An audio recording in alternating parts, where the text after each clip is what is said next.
Welcome to Bunch Formation, your newest favorite college football podcast. I am Chris Vannini, and I may have been driving a white Ford Bronco on Saturday, but David, I didn't kill my wife. Well, neither did OJ, supposedly. I am David Ubben, and I would like to see a Biff Poggi, Nick Saban buddy cop movie, or maybe they're selling cars, whatever they're doing. We got to get these two together just more often. Beautiful, beautiful. I like that. Yeah, so I get to the rental car place on Saturday morning, heading up to Norman for Oklahoma-Auburn. And the lady sees me. She knows me. She knows I was upset about the electric car. She's like, don't worry, you don't have an electric car this time. But all we have is this Bronco. I'm like, okay. I get out, white Ford Bronco. I'm like, all right, that's funny. So I'm driving up with my buddy Al Cowlings. We're trying to get Bob Costas on the phone. Mhm. And yeah, it was an eventful trip up for anybody for all you youngins out there who can understand O.J. Simpson trial jokes. That's good. That's Well, amazing. I mean, they probably know more of the content since then. I don't know. You texted me the picture, but I thought you may have been carpooling with Ari or something. Y'all get together at weird times, so it's all good. We haven't gotten together in a while. And actually, funny thing about that. So as I'm returning the car this morning, Sunday morning, as we're recording, in front of me is a couple renting a car. They're getting an electric vehicle, and the lady behind the counter is explaining how the charging works to them. And she says, make sure you know where you're going to charge before you have to charge. I'm kind of going to take credit for that because that's exactly what I told them to do. You got to step in, Chris. You got to step in and say, don't do it. You'll regret it. No, if a rental car place is going to give you an EV, they should tell you just kind of how to go about it. And now they are, be the change you want to see in the world. You don't have a place to plug it in overnight. The electric car situation is a nightmare. That's why if you have it for your commute at your house, that's totally fine. Rental car, I will never do it again. Yes. We've got a loaded week 4 reaction show for you people. Some stunning results, a lot of hot seats that are a lot hotter, and even more on what is another fun week of the season. On Sunday, after we recorded this, that SMU 30 for 30 sequel, which I am in, aired. So we're not going to be able to talk about it on this show. We'll talk about it on Thursday. Please watch it if you haven't. Please tell me how I did. We're going to review. Did you see TCU flame it before release after winning? I did. TCU made fun of it, as they should. Yeah. Some other good news for the show. David, I got the soundboard working finally. I don't need to insert these after the fact. So now we can say stuff like Smile. That's good. By just John L. Smith, by the way, the last, I believe he was the last interim Arkansas coach. We might be getting another interim Arkansas coach before too long. It didn't go too well for him. So we got a lot to talk about. Check out the show notes. We got timestamps. If you want to jump ahead to anything in the show, please send your feedback to bunchformationpod@gmail.com. We're also Bunch Formation on all your social media. Please leave a 5-star review. We will read them on the show. And we have another one, David, from R. Farrow 11, who says, absolutely loving the show. As a Navy grad, I live with the constant frustration that most, including some of the experts on TV, treat Navy as sort of a quaint novelty and always seem to recycle the same cliches and talking points. We've been playing pretty good football for most of this century, especially when you consider the current state of college football. And I appreciate that you guys always put respect on our name. Keep up the great work. Beat Army. Yes. Chris, have I talked about my Army-Navy theory on here? I don't know if I've done on this show. You talk to people around the American in general and coaches, and this isn't really an American issue, but it's more just a college football issue. The amount of man hours that go into re-recruiting your roster and negotiations and money and keeping guys out of the portal and scouting the portal is a lot. And I think that as those man hours have grown, the two programs in Army and Navy and Air Force, who's kind of in their own sort of situation, that don't have to worry about that, people around the American are like, that seems like not a coincidence. That, they're not spending a lot of time in the portal. They have a lot more continuity, and they can spend a lot more time developing, game planning, all of those things. It's an interesting theory. Navy and Army's resurgence. Mm-hmm.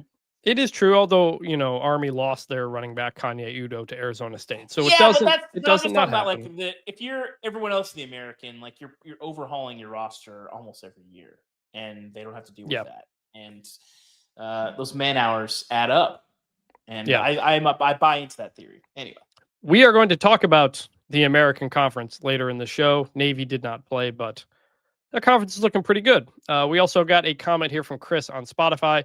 While patiently waiting for more of David's wild food takes and eating habits and updates on the Vannini family dogs, stick around for smart and funny college football insight and discourse. David, we're down a couple of dogs. We only have one puppy left from the litter. So we probably should clarify the down a couple dogs, Chris. Yeah, we were like well over into 12, 13. We're now down to our 6 plus one puppy. Although my wife, when she gets home from work today, is bringing another one back. So there is. You need a chart, Chris. You need a dog chart behind you that just says fostering 4, owning 2, with some sort of something to update the readers on our listeners on every episode. We also got a lot of feedback on our lakes versus oceans debate from the preview show. I'll read a couple here. Cal Olson says, David dissing the Great Lakes is a crime, Lake Michigan representation. And Hillbilly says on Spotify, the only people who say lakes are better than the ocean have never lived at the beach. Western Michigan is an incredible place without a doubt, but it will never ever compete with the ocean. I will say the lake that we stay on, Lake Huron, our place in Canada, there's a full-on beach. So like lakes can vary. If you're talking you're in the lake with no sand and all that stuff, yeah, that's not great. There's a wide range of lakes, but I still stand by lakes. You still stand by oceans. Got some people riled up with that. Yeah, it sounds like Kalamazoo and Malibu were neck and neck in property values. So definitely lakes, man. Definitely. All right. And with that, it's time to get into our recaps, reviews, and takes of what was week 4. So let's get into that. Kids are playing their tail off, and the coaches are screwing it up. We're going to start with what we said was the game of the week. Texas Tech beats Utah 34-10 in Salt Lake City. David, I think Texas Tech is your Big 12 favorite now. That was a statement win in Salt Lake City. This is why you do this. This is why you spend the money. And it's not just the money, by the way. That Texas defense brought back a ton from last year, and they still added transfer defensive linemen on top of that. They hold Utah to 263 yards, 3.8 yards per play, forced 4 turnovers. I'm in on the Texas Tech thing now. Like, they hadn't played anybody, so we were still waiting for it. They did probably the toughest Big 12 game you can play. They even lost Baron Morton, their starting quarterback, for a minute. And big time win. Look out, Texas Tech. Here come the Red Raiders. Well, the interesting thing with Texas Tech is, people have talked about the money, all of those things. It's not so much, I think people are more worried about the personal dynamics and what that looks like and mishmashing all of this together more than like the talent. I think most people were pretty in on the talent's there. We like these guys, like college football people, coaches, personnel. I didn't hear a lot of skepticism of like they bought the wrong guys. Like they bought a lot of good guys. The interesting thing here, as we talk about Texas Tech as the Big 12 favorite, is Texas Tech is really cruising for an at-large where they're not going to have the pressure in the last month of the season. If they're sitting there at 8-0, it's like, you better take care of business. Look at the schedule. Okay, they've gotten over Utah, at Houston, Kansas, at Arizona State, Oklahoma State, at Kansas State, BYU at home, UCF at home, at West Virginia. They'll be favored in 10, 11 of those games. Like, I will listen to your Texas Tech 12-0, arguments, especially now that Baron Morton is in healthy. week 4. In week 4, I don't think they're going to get there, but I'm just saying it's not insane to talk about it. But either way, if they get down there and they're going to Arlington at 11-1, it's not going to be probably a win or go home proposition in the Big 12 championship, which we've seen generally in the Big 12. I mean, TCU in 2022 was the one time that I can remember a team kind of going into that game and not having to win, or their season was dead. So I think that's to me one of the biggest luxuries coming out of that is they're obviously good. The Big 12, especially at the top, looks a little soft. Yep. And with that defense, defense travels, and there's a consistency there, a physicality there that we have not seen. Texas Tech in the last decade has not ranked higher than 59th in yards per play defensively. They're sitting there. They were top 10 yesterday. Let me check it today. Well, that's because of who they played as well, to be fair. But that doesn't matter, Chris. Texas Tech has played a lot of non-conference. My point is they're much better, and they're we don't need to get too far in the playoff conversation because it's September. But I will say the thing that would worry me about a 10-2 Texas Tech is that their non-conference schedule was Arkansas, Pine Bluff, Kent State, and Oregon State. Mm-hmm. I don't think there's nothing there. So you think about BYU missing out last year. You think about Miami missing out last year. We'll see. But I think they were physically better than Utah at Utah. That is remarkable. And even when Baron Morton goes out, Will Anderson, the backup, comes in, played really well. You're probably going to stick with Morton because he's been good this season. But you've got options here now. Yeah, you do. I think I just wanted to see it with Texas Tech because we've seen kind of some in up and down, some hype for them. A lot of people believing in Joey McGuire. Hasn't really had the sort of breakthrough wins, but he's been playing without a stacked deck. Sorry, Will Hammond, not Will Anderson. Will Hammond. His entire time at Texas Tech. Well, they clearly have the best roster in the Big 12. And so that doesn't guarantee you anything, but it provides a lot of opportunities and a lot of margin for error, which Texas Tech has not had. You even think back to the 2008 season. That's the best Texas Tech season that they've had probably since Spike Dykes going back to the Southwest Conference days. They still were not – they were building that around a scheme that was cooking people. The early air raid, the defenses hadn't quite adjusted yet. And then they go to Oklahoma and they get humbled rather dramatically in that game. But this team doesn't have to worry about that because the interesting thing about this Texas Tech team is, Baron Morton is probably not going to be having a 20-year career in the NFL. They don't have a lot of these big-time, crazy good receivers. They built this team on the line of scrimmage. You bring in Howard Sampson, you bring in the 5 defensive line transfers. And they overpaid for those guys because they knew they had to.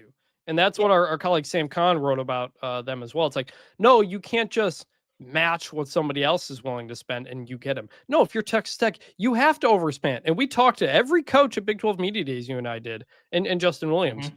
What do you think of what Texas Tech is doing? And everybody was hey, I don't blame them. I wish I had that Cody Campbell thing too. You look at they're paying 3 times what some other people are offering. Let me read this quote because a lot of the coaches didn't believe that the numbers were real from that story that me, you, and Justin Williams did. We asked him how might go. Ridiculous. They're not just outbidding. They're outbidding other teams by 3x. Wild, but it will be interesting. If the players are good kids about the right things and about winning, I think it'll go great. This is the one thing that makes it interesting. If they're about themselves, the coach said, the first time adversity hits will define them. That's the only kind of bug up with Texas Tech is they haven't hit that speed bump yet. They haven't been down 17-0 in the second quarter where you got to dig in a little bit. And that's my only question about Texas Tech. And Joey McGuire after the game too, he's everybody's talking about all the money, but people don't talk about how together this team is. And that is true. So Texas Tech looks very good. Have not finished the season ranked since 2009. So this has been a big year for them. As for Utah, all the concerns I had about this team coming in were there. They can't get explosive plays.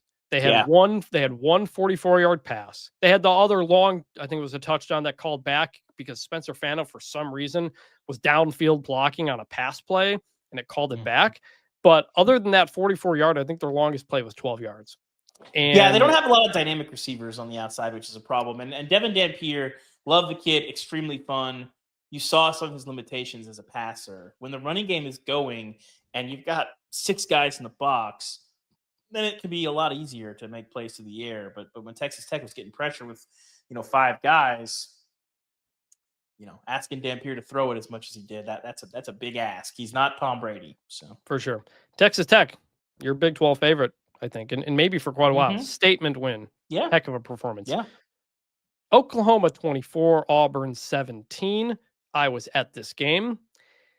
Weird game, ugly game for a while, but I come out of it feeling that John Mateer is money. Money Mateer. That's the nickname we're going with. Fans in the crowd are yelling it at him.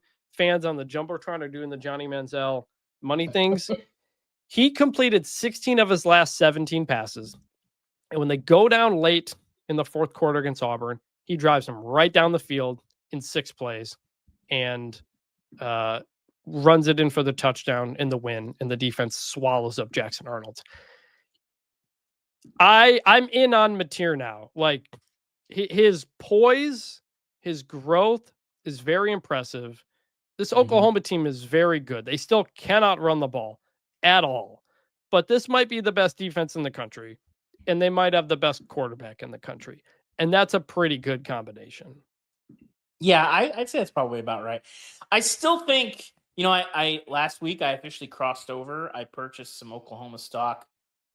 I still don't know did you have any, when you went there, did you get any sense of like what the situation was with Jaden Ott? Did he even play on Saturday? He didn't have any stats. Yeah, I don't. So my understanding is it's a couple of things. One, he's still kind of banged up. And 2, I don't think he's grasping the offense very well. Some plays where he's not exactly running the correct thing. The fact that they're not even going to him right now says it's probably a combination of all those things. Like Ben Arbuckle, the OC, he knows they cannot run the ball. And he also knows he cannot run John Mateer 20 times. So he's trying other things. Now, Oklahoma did have some offensive lines banged up a little bit. And I'm not saying like Oklahoma national championship. Every team has flaws. But offensively, Mateer he just makes stuff happen.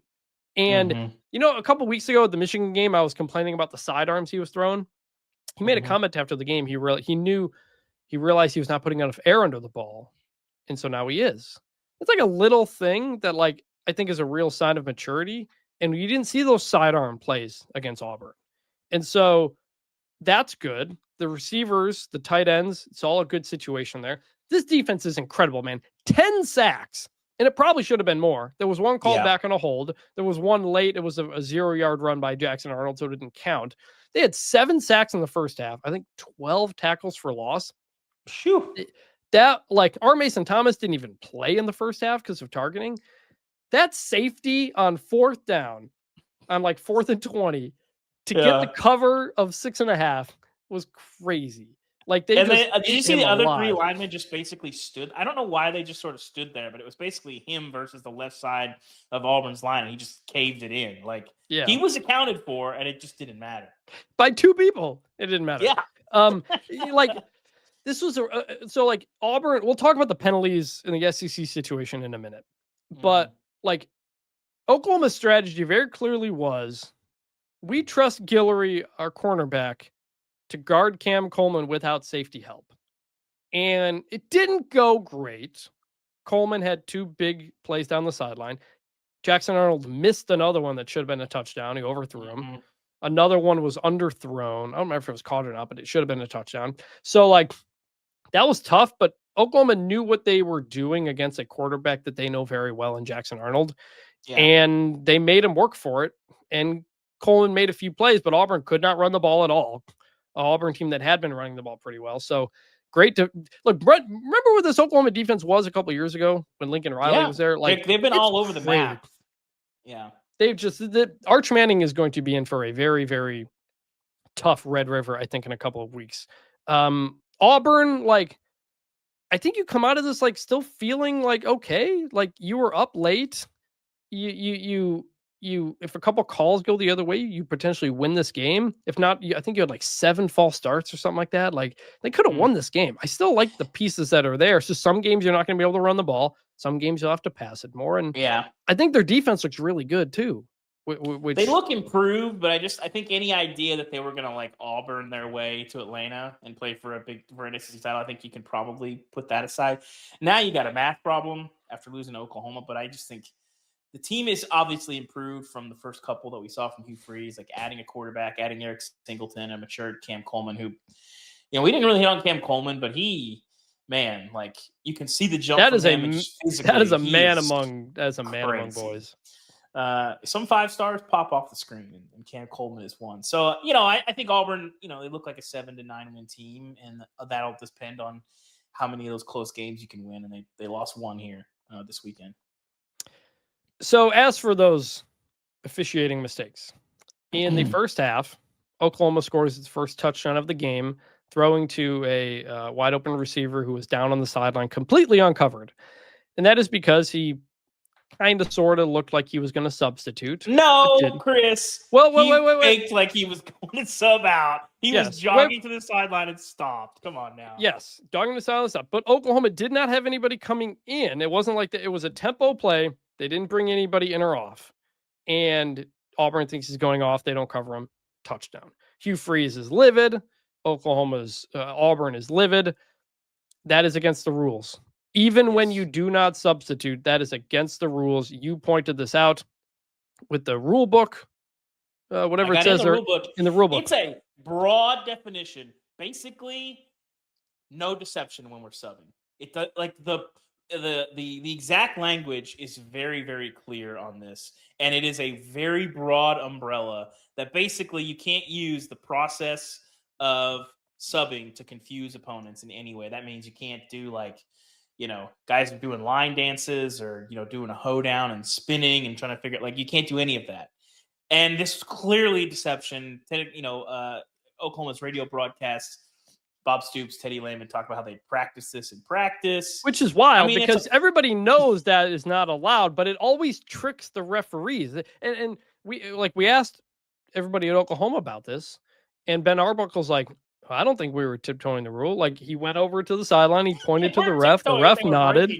They were breaking it. And so it was. And so when that happens, I decide I need to ask Oklahoma and the SEC about this. Because normally in pro sports, when there's a officiating question, there is a designated pool reporter, a single reporter who will get to talk to the head referee, ask the questions, get the answers. College football does not have that. They do have it in the playoff, but they do not have it in the regular season. A year ago, when the Texas-Georgia fans throw garbage on the field and then they reverse an interception, pass interference, I go to the Texas SID. I say, hey, I'd like to submit some questions about what happened. I send them to him. He sends them to the conference. The conference releases a statement. So this happens at Oklahoma. I go to the Oklahoma SID. I go, hey, like to ask for comment from the SEC about this. He didn't really know what to do because no one has ever done this before in Oklahoma. And so he says, just reach out to the two PR guys with the SEC. I said, okay. So I text both of them. I send them your tweet. What's up? Later on in the game, the SID comes over to me. He says, hey, I talked to the guys at the SEC. Again, nobody had ever come to him with a question before. He says the SEC may or may not release a statement about it after the game. My feeling is they probably will. Okay, cool. The SEC does release a statement after the game where they say, yeah, that Oklahoma touchdown shouldn't have counted. It should have been a unsportsmanlike penalty, and that the SEC will basically handle this matter internally. Which I think is a mistake. I think you need some public accountability. Here's the issue. This goes back to the Mizzou, Kansas free kick thing. This rule is not necessarily, there's some subjectivity here. You do have to make an interpretation, but I don't know how you can watch that play and not interpret that there was some element or some idea of confusing or tricking. And the language in the rule is no tactic associated with substitutes or the substitution process may be used to confuse opponents. I mean, that's a pretty broad umbrella. So there's some subjectivity to it. It's not as objective as you can't punt off of kickoff. That's pretty bad. That was a Big 12 crew in that Missouri-Kansas game. But not a great officiating season already. But remember what the Big 12... That's a rule book thing. Remember what the Big 12 did. The Big 12 said that officiating crew will not be on assignment this week. That's a very rare public explanation. And again, when Stuart Mandel and I wrote this big story on officiating over the summer, the SEC had said, we only release statements when there's a misapplication of a rule. And that's it. We won't comment on when we penalize guys or whatever, which didn't used to be the case. Mike Slive publicly fired some officials back in the day, but they don't do that anymore. Meanwhile, I've got the Big 12 publicly saying what punishment they have for the officials, at least some of it. And two, you have the ACC showing you replay and the conversation on replay. So the SEC has been very secretive, just kind of clamped down on how it does this. It's going to be the last conference to go to replay audio if it ever does that. I don't think that's good. And if you're Auburn, And if you're Auburn, like, you should be upset, not only because of that, you have the scoop and score at the beginning of the game. That is the pass interference was horrific. That is not called. Then you have the non-called pass interference on a running back pass, which could have been a touchdown. It was in the end zone. Mm-hmm. Now, you did get kind of a phantom pass interference later in the game that led to the winning touchdown, so it might have been a little makeup call there. But yeah, the officiating was not good in this game, and Auburn has every right to be upset, and that's a problem. The issue with this, Chris, is I think the conferences, and I guess we'll just stick with the SEC because that's what we're talking about right now. They don't want to be transparent because they're worried fans are going to be mad or harass these people or do whatever you can. You can find the officials' names. It's not like this is like you have to name them publicly in a thing or whatever.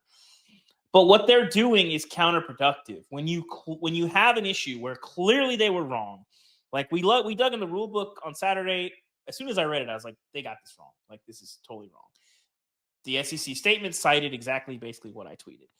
And what happens is when you don't have that transparency, I think you only enrage the fans more because they don't know what the punishment is. It's like when a player, has like a DUI or breaks some rule and the coach is like, well, we're going to have internal discipline. And then the next game the player starts and it's like, well, what happened there? And I think people feel like that. I think what the SEC trying to do, which is release some of the heat on some of this, only amps it up when they are not transparent at all about what is happening and how they're dealing with this, which is a pretty clear mistake.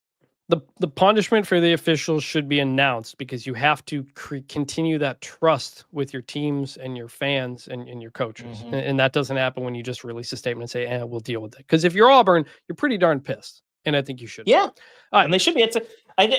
Before we move on, I just think it's different when we're talking about, that was a hold, that was pass interference, that was illegal man downfield. He was 2 yards, maybe he was 4 yards. This is rule book interpretation, and I think it's different. So anyway. Correct. And I'd love to be able to have asked the official about it. Credit to Molly McGrath, the sideline reporter, who did ask the official apparently during the break. She was on it. That's why Molly's one of the best. Our Grace Rayner profiled Molly a couple of years ago, I guess. I don't know when it was. She did friend of the former show. We interviewed her at the national championship game. Yeah, she's awesome. All right, Indiana 63, Illinois 10. I didn't see most of this game live because I was working and then driving home from Oklahoma. I don't think I missed very much. If you ran into like a raccoon or a possum on 35 on the way back home, Chris, you did watch this game. David, do you come out of this thinking Indiana, like Texas Tech, is for real? Yeah, there definitely are.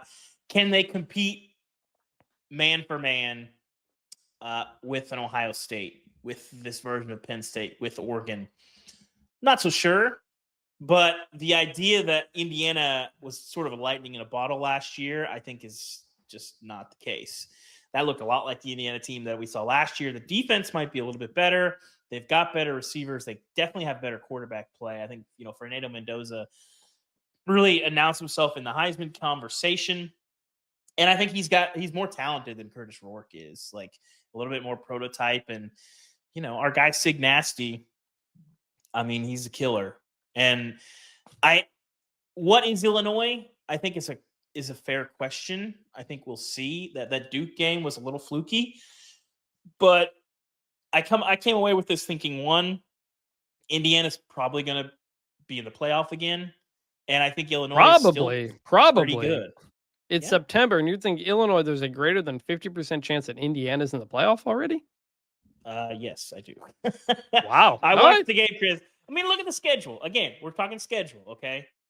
At Iowa, at Oregon, UCLA, at Maryland, at Penn State, Wisconsin, Purdue. If you can get through that, a lot tougher than last year. It is tougher than last year, but if you can get through that at 10-2, I think you can feel pretty good. I mean, they're a better team than Iowa. Oregon will be tough. They're going to beat Michigan State at home. UCLA is not good. You could beat Penn State. You could beat Maryland. I mean, I just think if you play close to your capabilities, you're probably 10-2. You might be 11-1, and that's playoff talk. Yeah, I mean, my takeaway in Indiana is like they're not dropping off from last year. Mm-hmm. Not to say 11-1 because of schedules and whatnot, but like this isn't a program going back to what it was. When they went on their run last year, Indiana really stepped up financially to keep their coaches, to keep their players, to get new players, and they're acting like a big-time program. And that is the sign of a team that's not going to drop off. Mendoza, 21 for 23, 5 touchdowns. Ridiculous. On Illinois, I think part of it is like you ran out of luck. You had your first turnover of the season. You didn't get any turnovers, which you had been getting. Still can't run the ball. And you lost your entire secondary in this game, either through injuries or ejections or what have you. And so, like, I don't think Indiana is 53 points better on a normal day. I think the injuries specifically there to Illinois made it worse. But Indiana, who's going to be this year's Indiana? It might end up being Indiana. So heck of a performance from them. Going to go down to the Sunshine State now. Miami 26, Florida 7. We're just going to talk about Miami right now. We're going to save Florida for the hot seat section. I'm still concerned about Miami's game management. Yeah, shockingly. You should be. They punted the ball. They punted the ball 3 times in Florida territory here, and didn't go for the jugular, so to speak. You ultimately pulled away at the very end, but Florida had the ball, I think, in the fourth quarter, down 13-17. Yes, and could have taken this game. So this game a lot like Utah Texas Tech, way closer than the final score will tell you. So yes, what was your takeaway? I still think I'm landing on Miami where we were last week. As far as punting in territory, I will give them a light pass on this because I think some of that is just being so unimpressed with Florida's offense and knowing that there's a 5% chance that they're going to go 80 yards on you, and just knowing that. So being that conservative, making some questionable calls in plus territory, I will say some of that is situational, contextual. They might not play that way. But ultimately, this Miami team, like, other than, Malachi Corley next year, or, in 2 years when he grows up a little bit more. No, not Malachi Corley. That's the old Western Kentucky guy. Excuse me. Tony, Malachi Tony. Malachi Tony, excuse me. They don't have a lot of guys that just jump off the screen at you. But like I said, they just were better than Florida. And Florida didn't play that badly. And they just completely boa constricted them. Ruben Bain is kind of the only guy that you watch them and you're like, this guy is unbelievable. Mark Fletcher's a load in the open field. Ruben Bain, if we're gonna start having a defensive player in the Heisman conversation, he's probably got to be near the top of the list. He's not got the really good at everything. Yeah, so. Yeah. Bain had, I think, like 9 quarterback hurries. I think 7 tackles, half a sack. Just blew everything up. I'm with you at Miami. Like they do everything well. There's nothing they don't do well. Fletcher, 24 carries, 116 yards and a touchdown on the ground. Run the ball. Like if Mario Cristobal had his druthers, like he would just want to pound the rock. That's what he wants, and he has the offensive and defensive lines to do that. Carson Beck, not great. 17 for 30, 106 yards and a pick. Didn't have zip in there. Had that interception to Cormani McClain, of all people. Didn't have to be great. And also some of that's Florida's defense. Florida's defense is probably one of the 15 best defenses in the country. Yeah. But just nobody talks about them because the offense is a mess. Lagway. I mean, the broadcast would not stop talking about it. And on some level, I agree with it. But the broadcast, what about? He's had 5 weeks of practice since January. And it's like, yeah, but that shouldn't matter when you're airmailing a 13-yard out. That's not a timing thing. Like the accuracy. I mean, it can be with your receivers. Not some of the misses that he has. I don't buy that. Some of the misses he has are chemistry based. They are mechanics and accuracy based. If Miami had come out and buried Florida, I think I was ready to put them at number 1. I don't think I am yet. But who's your number 1? I think I had Ohio State last week. It's probably just going to stay there because they didn't play. But we got Miami, Florida State in a couple weeks, which is going to be fun. We are finally going to get a big-time Miami, Florida State game that we have not had in decades. You said, do either of them have a game next week that they could trip up on? Someone's got a bye. Miami's on a bye. Then they're at Florida State. Okay, so they're through. Florida State, I don't trust this team at all yet. They go to Virginia. Florida State goes to Virginia on a Friday night. That's a perfect Florida State trip up and lose that game and ruin it. It's not like Florida State has ever played Virginia not on a Saturday while ranked highly and lost, and it blown up a lot of things. That's never happened before. It only happened in the first ever Thursday college football game, or one of the first ones, famously in 95? I think that was. Work done, tackled just short of the goal line. All right. Michigan 30, Nebraska 27. We could take the Nebraska side of this. Yeah. Nebraska is still soft. They're still Nebraska. This was the moment to take that step forward, and they really didn't. A final score closer than the game was. That includes a Hail Mary at halftime. That includes a late touchdown to make it a one-score game. But this is now 28 straight losses to ranked teams for Nebraska. 29. There's 29. 29, so I guess I haven't been updated. That's hard to do. Like, the worst programs, the toughest programs in the P5 don't do that. Like, there's just so many bites at the apple. And I just, man. Matt Rule is actually, I believe, 0-18 against ranked teams since he left Temple. He didn't beat any of them at Baylor, apparently. So that is not going well. Like, we had all that, like, can Nebraska win close games type of thing. They won a couple of close games. We thought, hey. But then it turns out, hey, maybe Cincinnati one was good. Cincinnati getting a 70% success rate on the ground turned out to maybe be kind of a harbinger of the problems with his defense. Michigan rushes for 290 yards. They gave up multiple runs of over 50 yards. 3 players had runs of at least 30 yards. Just blew him up. Justice Hayes had a 75-yard run. And Dylan Raiola, like, I might be out on him. Like, his ability now, a season and a half into this, to just never want to set his feet on making a throw and just tossing everything like he's Patrick Mahomes in real life is so just, like, holding him back. Like, if you're Dana Holgorsen, you're the coach, is like, what are you doing? Like, how is he not being coached better to stand in the pocket? He has zero pocket awareness whatsoever, and he thinks he can just do everything with his arm. Remember what I said earlier in the show about John Mateer? He was doing those sidearm throws, and then a couple weeks later, he's not doing them, and he says, hey, I realized I need to get more air under the ball. Like, where is that from Dylan Raiola now in his second season? Where is that step forward that was supposed to be there? Just incredibly discouraging performance for Nebraska when this was supposed to be the moment you take over. Bryce Underwood's numbers aren't better, but he was the better quarterback in this game. Yeah, I mean, it jumps off at you when guys are special. Like, the frustrating thing with Raiola is you can see the tools. Like, you can see it. You watch him and you're like, I get why this guy was the super recruit, you know, despite all of the kind of weird stuff that makes people kind of root against him. But you got to be more of a playmaker. Like, make the throws in the big spots.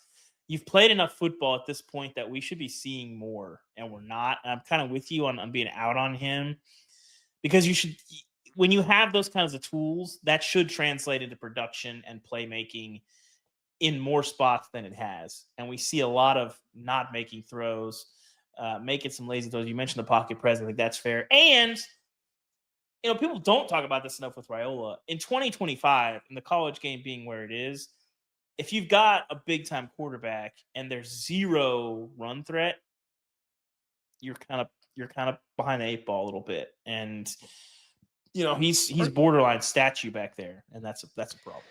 With Michigan, I think they're going to be a Big Ten factor now, because the rest of the schedule: Wisconsin, USC, Washington, Michigan State, Purdue, Northwestern, Maryland, Ohio State.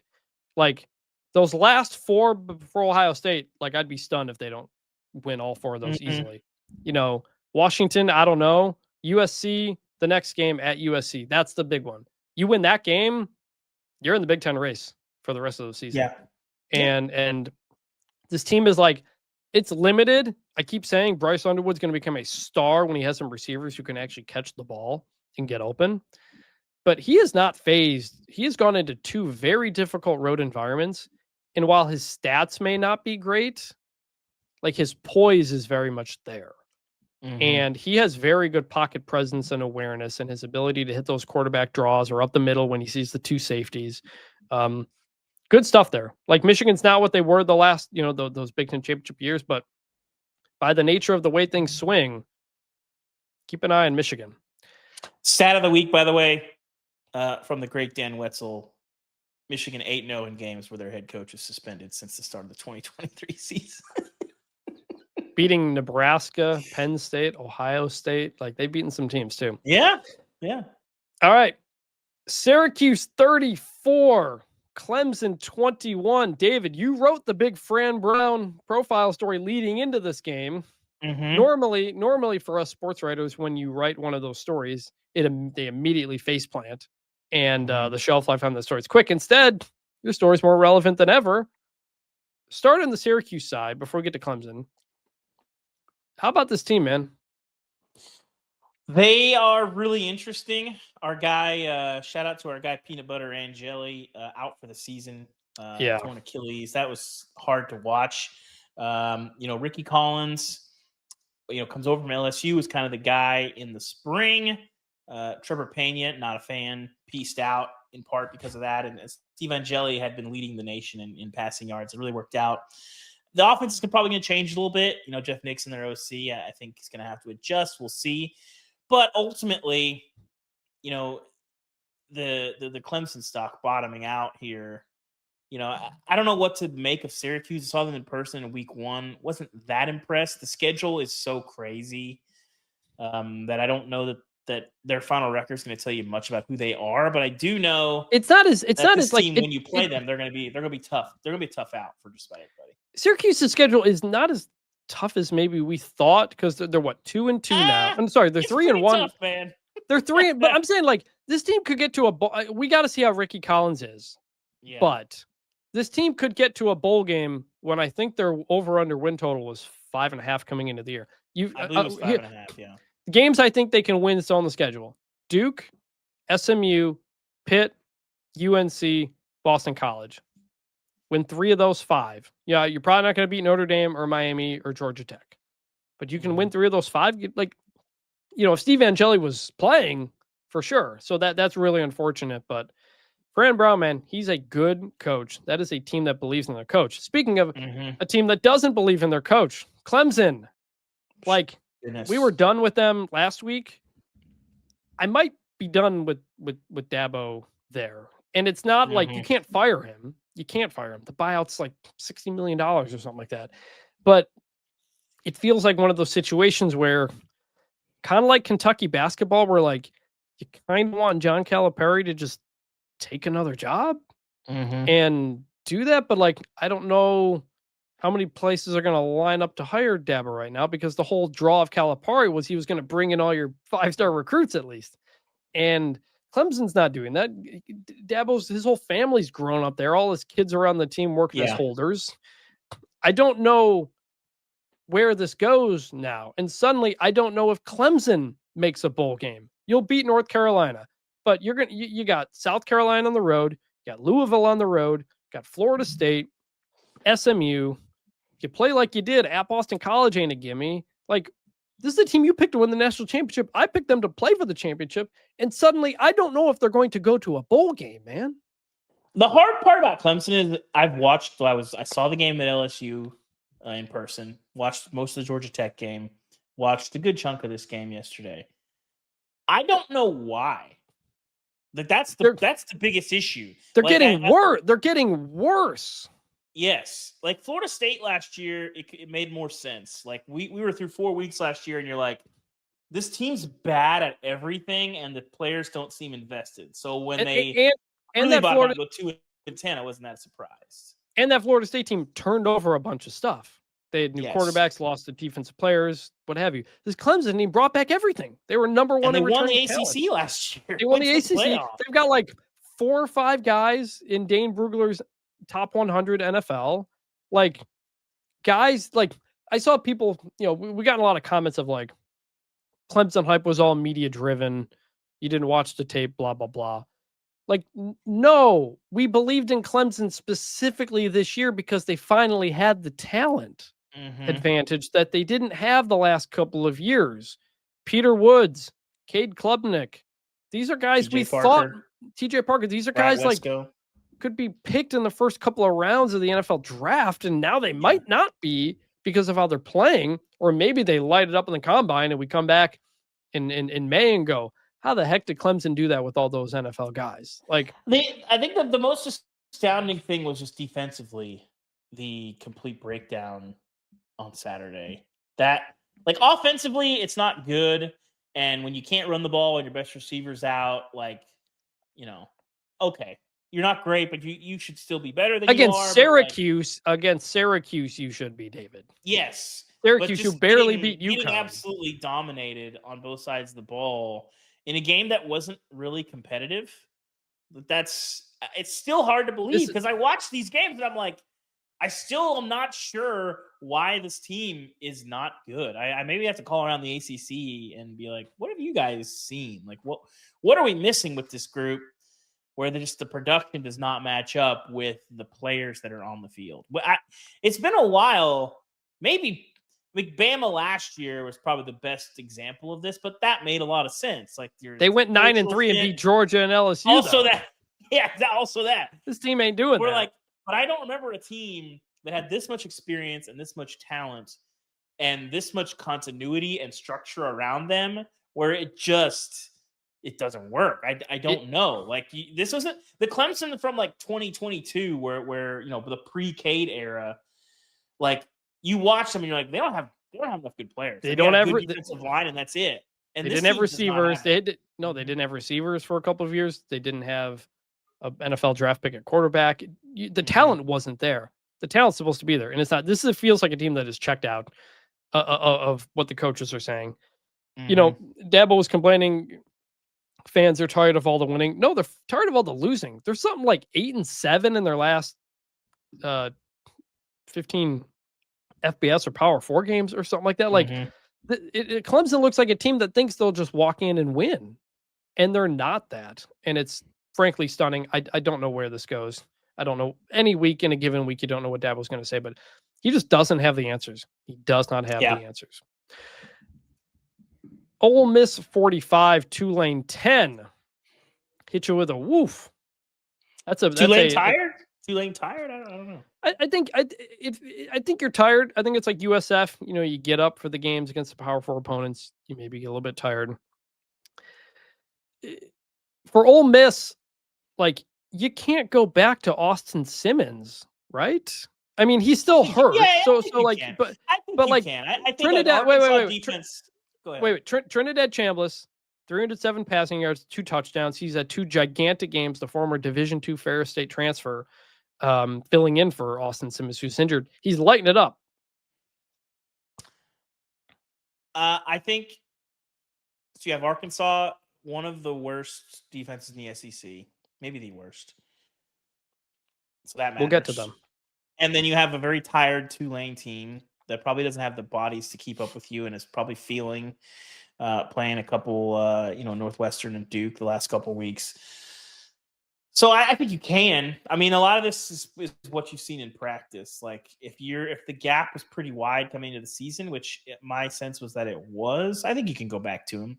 I don't think the Chambless production is there, but it's not like you're seeing him go out there and make these plays. You're like, I don't know how anybody can make these plays. I would probably go back to Simmons once he's healthy. I don't think you want to just ride the Chambless train and then wonder, when he has a bad game and we lose, then we go back. I think you want to preempt that. Like, who's better when they're fully healthy? And it sounds like, Simmons, part of his allure is the dual threat capability, and that's a big part of that offense. And if he's got a gimpy ankle and can't really move, that matters. So I'd probably go back to Simmons, honestly. I think Arkansas and Tulane are not what's going to decide your season.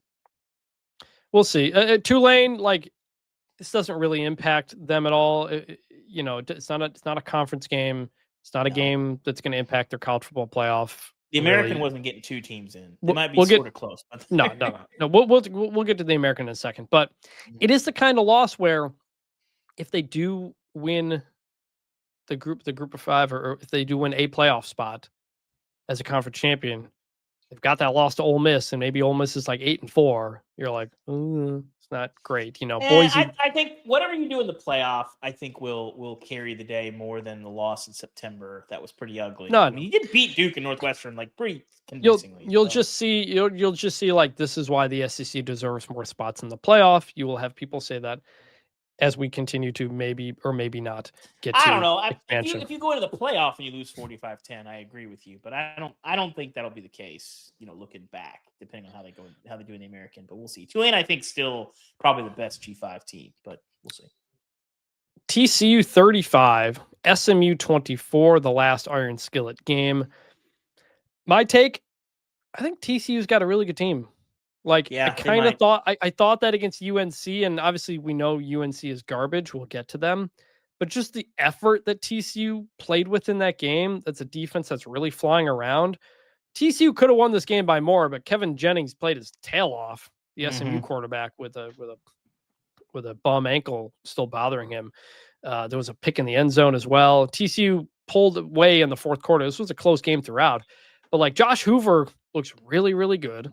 He got hurt at the end, but said afterward he's okay. So hopefully he is. TCU did this, by the way. No Kavorian Barnes. Yeah, so. Hoover 22 for 40, 379 yards, 5 touchdowns, completed to a bunch of different people. One of them who will get our helmet sticker at the end of the show. This team, like, I already had them in my top 25, but like, I think it's time now. Like TCU, Big 12 contender. They're in that discussion now. I think that's very impressive. Yeah, I think Texas Tech's that favorite. I think Utah can still get back there, but yeah, I'm with you. If it's not Utah, I feel like TCU is kind of right there with them. So. And they're kind of under the radar. They won 9 games last year. We didn't really talk about them, but they go to Arizona State this Friday. That will be a big time game for the Big 12. Interesting. SMU. Like, they're 2-2 now coming off the playoff spot. I think people are trying to say, oh, last year was a fluke, yada, yada. I don't think it was that. One, they let the Baylor game get away. They were up 14 late. They blew it. They should have won that game. And two, the defense has taken a step back, which we knew they would. They lost several studs on that defense. And you can't just reload that necessarily every year. And again, I think TCU's pretty good. So that is kind of my takeaway so far from that. Missouri 29, South Carolina 20. My take from this is that Ahmad Hardy is probably the best player in the country nobody is talking about. He, again, big game, 22 carries, 130 yards, and a touchdown. Lenora Sellers did play in this game and did play well, but Missouri gets the win at home. Nobody can tackle Ahmad Hardy. No. I may be doing some stuff on that in the future, but that was, I think we weren't really sure what to make of South Carolina coming off of Andy. I think like the South Carolina nightmare season is probably off the table. I think they're going to be okay. They didn't let go of the rope, but Missouri is pretty good. And I think when you're looking at Missouri, you're looking at their schedule, you look at the top of the SEC. When there isn't a behemoth out there that you're just like, you're going to need to do something spectacular to win the SEC. Like, Missouri's got a good of a shot at anybody to get in the playoff and maybe get to Atlanta, because I think that race is going to be wide open. I think there's going to be a 2-loss team probably in Atlanta. And so, that's going to be the SEC. The top is not as strong as it has been. And, you can make a case for a bunch of teams, but I don't think there's a lot of teams you can make a case against at this point. It is pretty wide open, and Missouri's in that group. Missouri has UMass, then a bye, then Alabama at home. That Alabama game will be the one where we decide whether or not Missouri's legit. Because remember, last year, was it Texas A&M who blew them out? Yeah. And we just kind of forgot about him at that point. So if Missouri wins that game, schedule very much sets up to get to Atlanta. South Carolina, meanwhile, very difficult schedule the rest of the way. Everybody is ranked. Everybody's ranked except Coastal and Clemson. It's worth noting for Missouri, and I hit on this in championship week last week, and everybody got mad. They were unfortunate that I was correct. For Missouri, it's not even about getting to Atlanta or not. They've been to Atlanta. It is what it is. Can you get in at large? Mm-hmm. Probably, especially if you beat Bama. Like if you beat Bama and you've got those wins on your resume, and you're looking at the back half of your season, you're like, we got to go 4-2 to get to the playoff, and we might get to Atlanta, regardless. Like that's a good place to be if you're Missouri. And I think getting to the playoff would be infinitely more impactful for that program than going to Atlanta, and losing. If they win, I think that's different. Yeah. If you win the SEC, that's different. Well, if you make Atlanta, you're probably if you make Atlanta, you're probably in the playoff. I mean, the SEC championship game. I wouldn't bet my life on it in 2025 because there might be like 5 or 6 teams in that 10-2, 9-3 range. I wouldn't bet my life on it this year that you're a loser. Yeah, but if you take out Missouri to put in an SEC team that didn't make it to Atlanta, you can't. It's like the SMU situation last year. They would have been in if not for the championship game. I still think the committee will abide by that. We will see. We now go to American Corner, brought to you by Soar the Eagle. The American Don't Call Us Athletic Conference continues to have a very, very good season. Memphis 32, Arkansas 31. We will hold our thoughts on Arkansas for the hot seat section. Memphis was down 28-10, I think, in this game. They come back. Arkansas is in field goal range to win the game with under 2 minutes left. They are running the ball. The ball gets punched out. Memphis recovers. They get a first down. They win the game. Memphis is 4-0 now. That's an SEC win for them. Heck of a performance by Ryan Silverfield, who is now 26-5 in his last 31 games. He's won his last 4 against Power 4 opponents. He beat Tulane last year. I know he doesn't have the conference championship on the resume, but that's a coach who I think is the last couple of years deserving more respect from people like Alex Kirshner, our buddy. To me, this is a culture win. I texted Silverfield after the game. Obviously, he was very excited.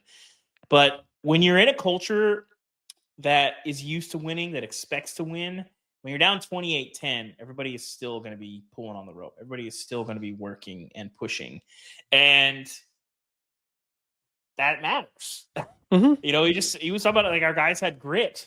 And you just have to keep playing, keep pushing. And, that defense gives up 28 in the first half. Arkansas scores 3 points in the second half. Arkansas is driving down the field. It looks like it's pretty obvious that it's going to be inevitable. They're either going to score or they're going to get a chip shot field goal. Nope. Fumble. We're going to jump on it. Like, there was a lot of chances for Memphis to kind of give up here. There's a lot of things working against them, even playing at home. For them to get that win is massive for themselves, as we mentioned, for the American. So Ryan Silverfield likes you again now? I don't know. I guess we'll see. He responded. So that's good. Back when Memphis played in the Hawaii Bowl and got canceled during COVID, and David wrote about the players just kind of having fun on Hawaii. He was not happy about that, but that's in the past. We're all good now. North Texas 45, Army 38 in overtime. North Texas had a big lead, but Army forced overtime. North Texas is 4-0, folks. This is a team to keep an eye on. They're going to have a hand in the American race where look at these teams. You got USF with 2 Power 4 wins. You got Tulane, 2 Power 4 wins. They're both 3-1. Memphis is 4-0. North Texas is 4-0. Navy's 3-0. May very well be 8-0 before they get Notre Dame. The schedule is very favorable. Rice is 3-1 after beating Charlotte. Like, this conference, like, it would be an absolute stunner if the American does not win the playoff spot this year. There are so many contenders. Even if they play each other and beat themselves up a little bit, USF and Tulane don't play each other. Like, this league's killing it, man. Like for all the talk about, the new Pac-12 and this and that, and the American lost teams to the Big 12, like, this conference does not die. Like, people always try to bury it, and they don't. And it keeps doing very well. So that's great. Any quick comments about the American? No, I'm with you. I think it's the American race is the CFP race at this point, and it's going to be compelling because there's a bunch of teams that are going to be in the mix. Last year, we kind of knew, like, probably going to be Boise, maybe UNLV, the Mountain West was kind of the front seat for the playoff race. And now I don't know that I don't know if there's anybody outside of the America. Like what is the path for a non-American team to get to the playoff? Is there even one? I mean, UNLV is undefeated in a very bizarre way, which we'll get to in a second. But James Madison did beat Liberty. UNLV is not. I'm just saying if they go undefeated. I'm just saying. Sure. But the path is very, very small. And one other thing I want to say about this: let Group of 5 fans enjoy wins without you having to tell them that they may lose their coach. I hate this. It's happening all the time. It was happening in week 2 with Alex Golesh. It's happening with John Summerall. Now we're doing it with Ryan Silverfield. That is so insulting to the fans of South Florida, Tulane, Memphis, all of these teams. Stop looking at college football through that lens. If you're only looking at through that Power 4 lens, you're missing a lot of great stories. You're missing a lot of great teams and coaches for what they are. And as someone who covered the Group of 5 for a number of years, like, those people in those programs are focused as much on winning the next game as everybody everywhere else. And I don't like the perception that Group of 5 programs now just exist to be feeders to somebody else. Tell that to Memphis, who just beat Arkansas. Tell that to USF beating Florida. Like there are a lot of fans and supporters and donors and leaders and coaches and players on those teams that should be celebrated for what they have accomplished, not what you think they can do somewhere else. So I just wanted to say that because we're talking about all the success the American is having. And someone's like, there's going to be a lot of coach openings this year, by the way, in the SEC. Like, stop that. Like, we'll get there when we get there. It's September. Let fans enjoy wins. I just wanted to say that. Let's get to a couple other games of note real quick. Arizona State, 27. Baylor, 24. Baylor keeps losing close games. Arizona State wins this on a walk-off field goal. Yeah. Sawyer Robertson again for the Sun Devils. Big bounce back for Arizona State, which again has TCU. Baylor they're right there and they can't get over that hump. Sawyer Robinson had another good game, but not enough to get the win.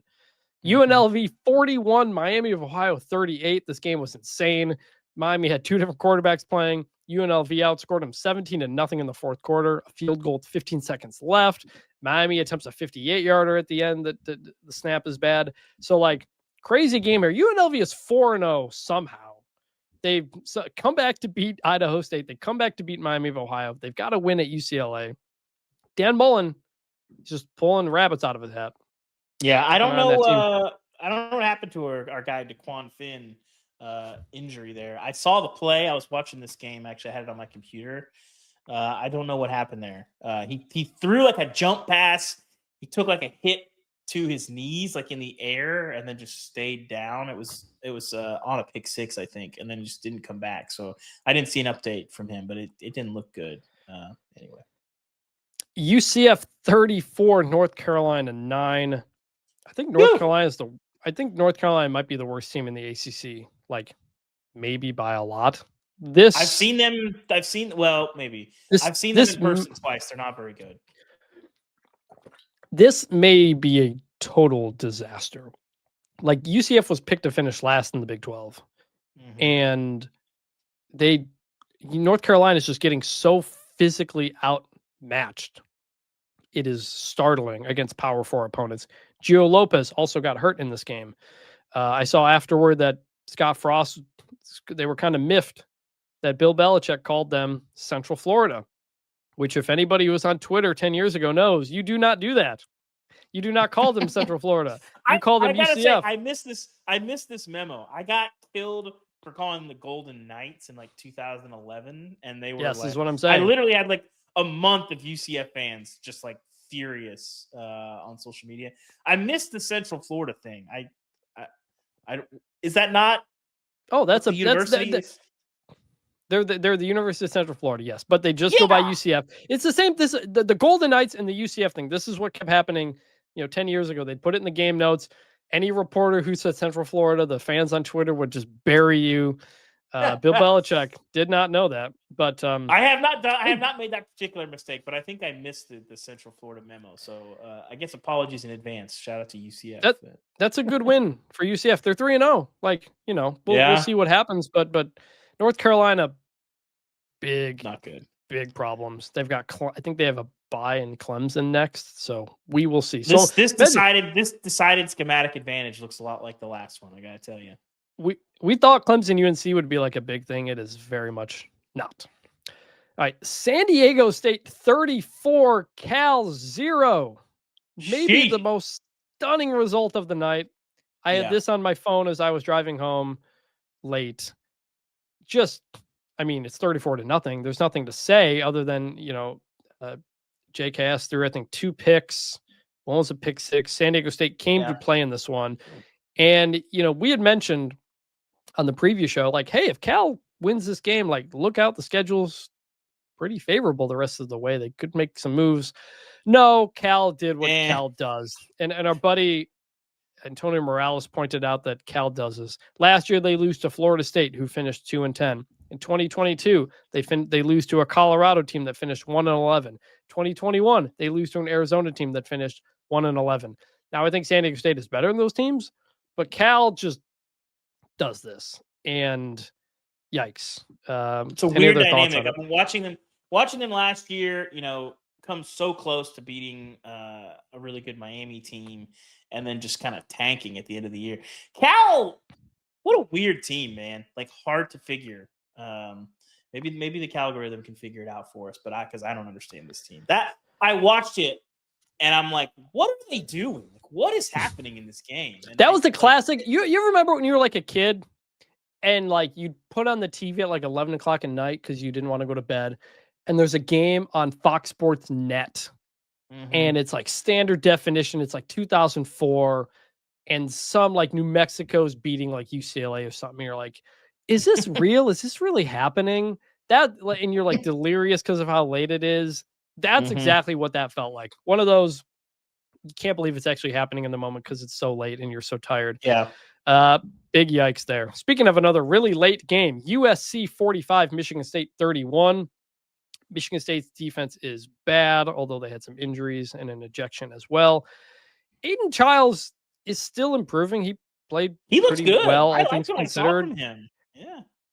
But I think USC might be legit. We'll find out with the Michigan game, but like Jaden Mayava played very well. Wayman Jordan. I tried to warn people on Thursday, Chris. Wayman Jordan, 157 rushing yards. That dude gets upfield in a hurry, man. That dude finds a hole and boom, he hits it.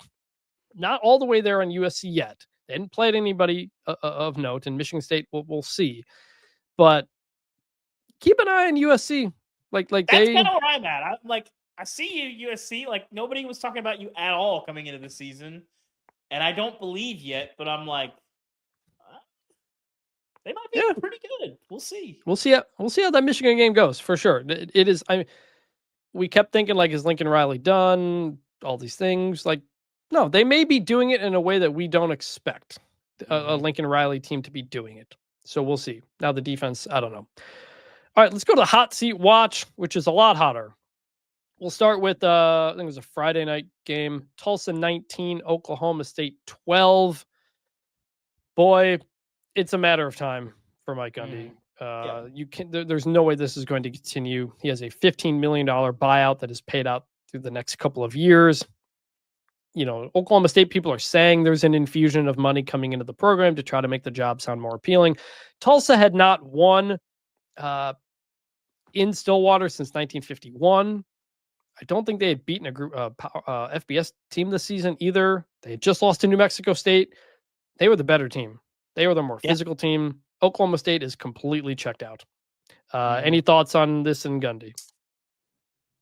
This reminds me a lot of the Gary Patterson situation at TCU in that it didn't get this bad, though, for Gary. No, it didn't. But the point is, I think that you can recognize that it's time while also recognizing that the program is what it is because of the man in charge of it. Mike Gundy built Oklahoma State into what it was. Yes, T. Boone Pickens' money helped, but money wasn't as direct a correlation to winning, when they built this thing. Mike Gundy's the guy out there hiring the coordinators. He's the guy out there, building the culture of that program. And you're gonna name the field. You're going to name the field after him. You're going to build a statue for him, and you got to figure out how to do this in a way that you hope he will come back to actually be a part of that. whenever that comes. It's time. It's time to shuffle him out in a respectful way. Yeah. That's now 10 straight losses, I think, for Oklahoma State, dating back to last year's win against Tulsa. So that's how bad it's flipped. Maryland 27, Wisconsin 10. I never imagined it could be this bad for Wisconsin, period, but let alone Luke Fickell. Like, this is why, like, we never know if a coaching hire is going to work. Luke Fickell to Wisconsin was the most obvious good hire you could have made. He took Cincinnati in the group of 5 to the playoff. He won at Notre Dame. He developed coaches and NFL players and Sauce Gardner and Desmond Ridder. And they're just lifeless. It was a bad decision to hire Phil Longo as his OC and try to incorporate some side of air raid or whatever you're doing. Jeff Grimes has not worked either. They have had quarterback injuries. That has not helped. But they just don't have players, man. Like they're not. You don't see them making splashy additions. Even if he was healthy, Billy Edwards Jr. is not making a difference for you on this team. I don't know if they're just evaluating poorly as well, but man, it's really bad. It makes you wonder how much of Fickell's success at Cincinnati had to do with Marcus Freeman, who is doing a good job at Notre Dame. He also doesn't have his offensive coordinator, Mike Denbrock, who is now with Freeman at Notre Dame. So it's bad. His buyout, I think, is like 20-something million, $28 million, which I think would make it the second biggest ever. Like, I believe that's true because Gus Malzahn was the record holder before Jimbo. Jimbo did like triple. So yeah. And the athletic director Chris McIntosh talked to reporters afterward, gave Fickell the vote of confidence, which doesn't mean anything now, but it means they're probably not going to fire him this weekend, I guess. I also don't know if Wisconsin, you're going to have the money to come in and pay this. Like, if you have that money, put it toward players or something. I don't know. I don't see it getting any better. It's frankly stunning how irrelevant Wisconsin has become. That's part of it. Is I think when you look at Wisconsin, it's easy to say, well, you got Ohio State, you got Michigan, like it's hard for them.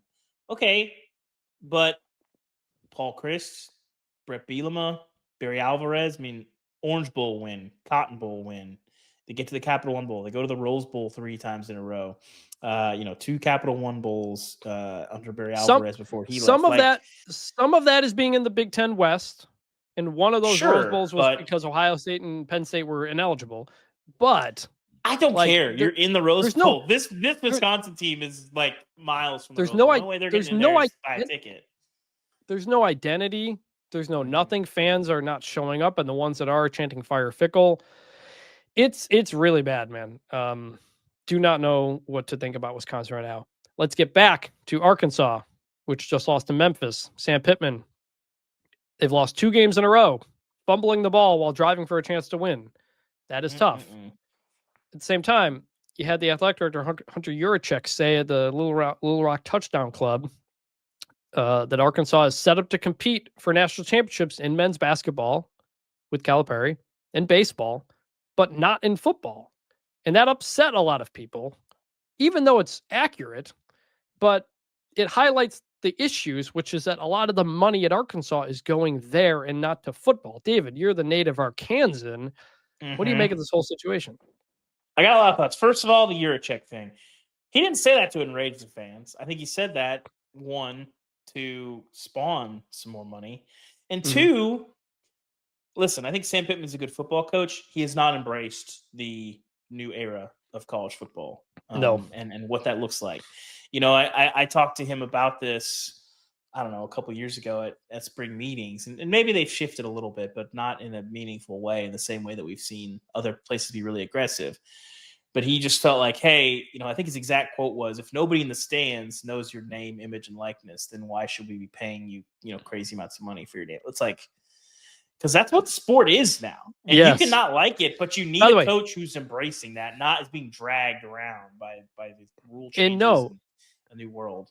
You're not actually paying for their name, image, and likeness. That's the thing. You're paying for them to play football. So that's a problem. Yeah. His buyout is super interesting. It's about 9.5, but if he drops below 500, they say about $3 million there. It'll go down to like. But I don't think I don't think he's going to get below 500. I mean, keep fumbling the ball late. We'll see. I don't. He's 32 and 33 now. So but it's only since 2021. Oh, so right now he's right, like three games over 500. So they really kind of have to bottom out late to get there. You know, I think you might see like a late season retirement. That'd be the way to do it. Like he is. Well, I've talked to him about it. He wants this to be his last job. Like he's not. He's going to retire here. I think his exact quote to me was, he's got his house in Hot Springs with his awesome Razorback statue, and he's like, I'm going to go there when I'm done here. I would like to control when that is. He may or may not get that opportunity. So, and you do have a interim head coach on staff in Bobby Petrino, and that is I'm just saying, like when you decisions to fire or not fire the coach, many times comes down to, do we have anybody who can do the interim job? And at Oklahoma State, I don't know if you can. I don't know if Todd Grantham is that, but at Arkansas you do, and it's a familiar face. So we will see, but it does feel like. But here's the problem with that is obviously all the stuff from 10 years ago, whatever.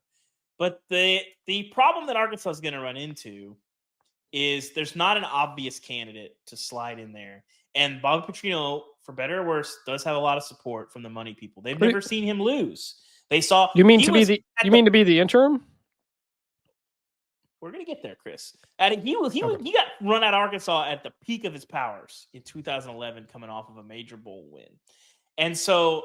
You know, the offense has definitely improved there. They haven't seen him bottom out in the same way that he did at Louisville, and the program kind of rotting beneath him. And so there's a lot of support for that. And obviously he's the interim guy, but you can have a coaching search. Obviously Rhett Lashley's at the top of that list. I think he would probably say no. I don't think that job makes a lot of sense for him. There's not a lot of other candidates that make a ton of sense that would run to that job. Arkansas is a tough job because there's so many things working against you.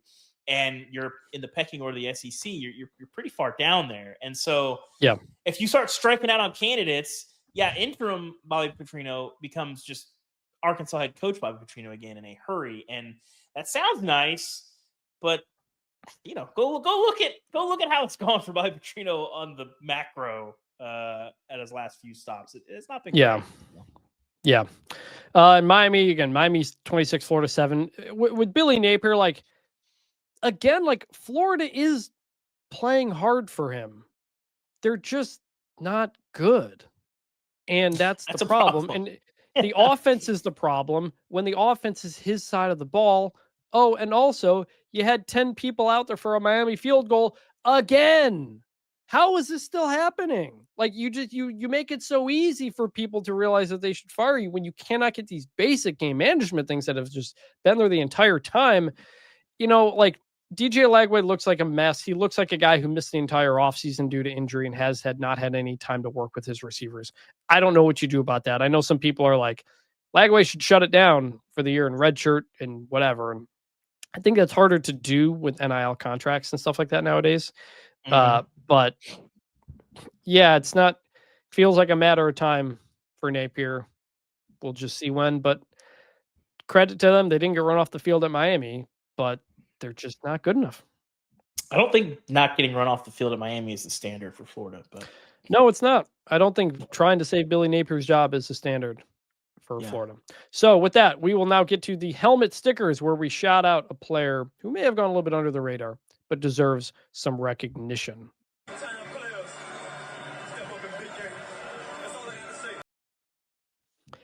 I'm going to go with TCU wide receiver Eric McAllister. 8 catches, 254 yards, 3 touchdowns. He could not be stopped. His numbers could have been even better than that. As TCU beats SMU, he looks like a dude. He came in from Boise a couple of years ago. He is very clearly Josh Hoover's guy to go to. SMU could not cover him at all. Huge couldn't tackle him, couldn't cover him. All of the above. For Eric McAllister, who, you know, if he's playing like he's been playing, you start to think, you know, Bolitnikov territory, because no one has really jumped out yet. So look out for him. I'm going to go with Chris. I know you hate when I take 2 people for my helmet sticker, so I'm going to go with 11 guys. I'm going to go the San Diego State defense. The hype train was building for our guy, Jaron Kiawe Segapolatele. Is that close? Did I get that? Songabultatelli, yeah. You say it quick. If you say it quickly, it's easier to, yeah. The hype was building, and then he came to Snapdragon Stadium, 17 of 38, 208 yards. San Diego State pitches a shutout, has 2 defensive scores, including a 97-yard pick six off of our guy, JKS. Dwayne McDougal scooped up a fumble, scored there. Good name. San Diego State's defense, I got to call my printer because we're going to have to need more helmet stickers. We're going to run out slapping them on your helmet. So shout out to, which by the way, for the San Diego State helmets, maybe one of the 5 best helmets in college football. Maybe we shouldn't have helmet stickers for San Diego State. The Aztec print is awesome. So, no, I mean they were clearly motivated by what I've been doing with them in our College Football 26 dynasty. I won my final 5 games of the regular season. Sean Lewis, starting to feel the heat that people wanted. Coach Rey Mysterio Jr. And congrats, David, on your national championship with Virginia Tech. I'm sure you will be soon hired by Whit Babcock to run that program. I was offered the Louisville job, and then I had to turn it down. I got Louisiana Tech at the very end because we're trying to figure out what we're going to do in this dynasty. I thought about taking the Louisiana Tech job. There was some mild criticism that Virginia Tech was too good. It was probably the 3rd or 4th best team in the league. But we said 3-star programs, and they were clearly a 3-star program. But I think you missed the memo. You got San Diego State. I thought we were all taking G5 teams. We got App State and Ohio and there. 3 stars, right, so. but the expectation. But then we had one guy pick Missouri and you picked Virginia Tech, and it's all right, I wanted to enter Sandman. All I'm saying is our guy Ryan Knight was getting after it. Congrats to Ryan Knight. All right, and with that, we're going to end this show the way we always do, and that is by remembering some guys. It's better than this. Guys being dudes. And in the spirit of USC versus Michigan State, I'm going to go with former USC quarterback Rodney Peete. Okay, that's way back in the day. Michigan State and USC played each other twice in 1987. I think the opener and then the Rose Bowl as well. Michigan State won that Rose Bowl. Pete ended up being a 6th-round pick, but he ended up having a pretty good career in media for a while. Remember him on the Best Damn Sports Show period back on Fox Sports back in the day? I just remember John Sally on that show. I don't think John Sally, Tom Arnold. I remember seeing Rodney Peete on there a lot. He's one of those just media guys. John Kruk. I memory hold this. I don't remember him ever being. I remember John Kruk on that show. I don't remember Rodney Peete on that show ever.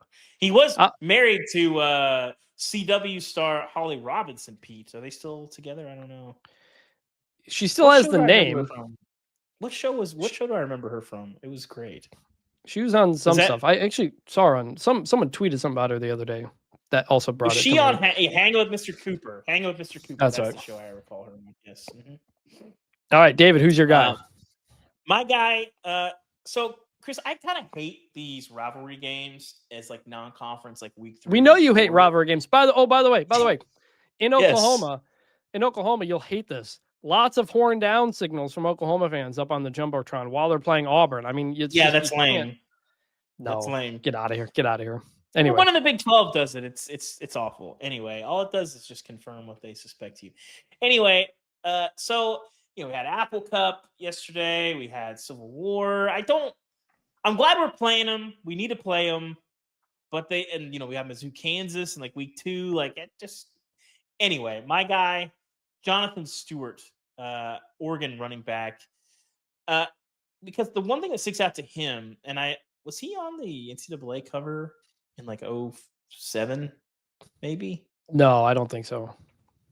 The reason why is in the early days of the Oregon uniform renaissance, they had, I don't know what the metal pattern is called, but it's the welding thing where your shoulder pads look like they were made of metal.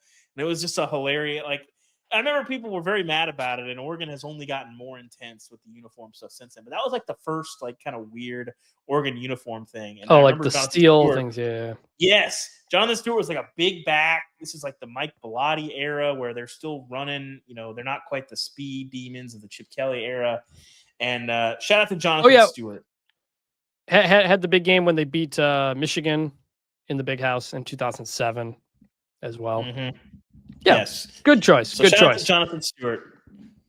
We got a nomination from listener Adam, I believe it's Skirto, and he remembers Jeremy Bloom. Just a guy being a dude, multi-time Olympian in skiing on the side, really fun kick returner. And his sister was the subject of the movie Molly's Game. That part I didn't know. Maybe it's my bias creeping in, but a reminder that in the 90s and 2000s, CU football, Colorado football, was a ridiculously entertaining, if not always successful, spectacle. In some ways, Dion is returning us to our roots. Jeremy Bloom, also one of the big athletes' rights advocate guys too. He's been a very active participant in all kinds of things. So Rodney Pete, Jonathan Stewart, Jeremy Bloom, we remember you. David, any final thoughts on them? None that won't violate any NDAs. I'll leave it at that. So okay. Send your nominations to remember some guys to bunchformationpod@gmail.com. We will be back on Thursday with the Week 5 preview episode. We're fully in the middle of the season now, folks. And then we got some big games coming up these next couple of weeks. Some more top 10 matchups coming down the board. I'm looking forward to it. I'm having a lot of fun doing the show. Thank you, everybody, for listening. For David Ubben, I'm Chris Vannini. We will talk to you on Thursday. And bring back the turnover chain, because if you do, Florida might just not score. So.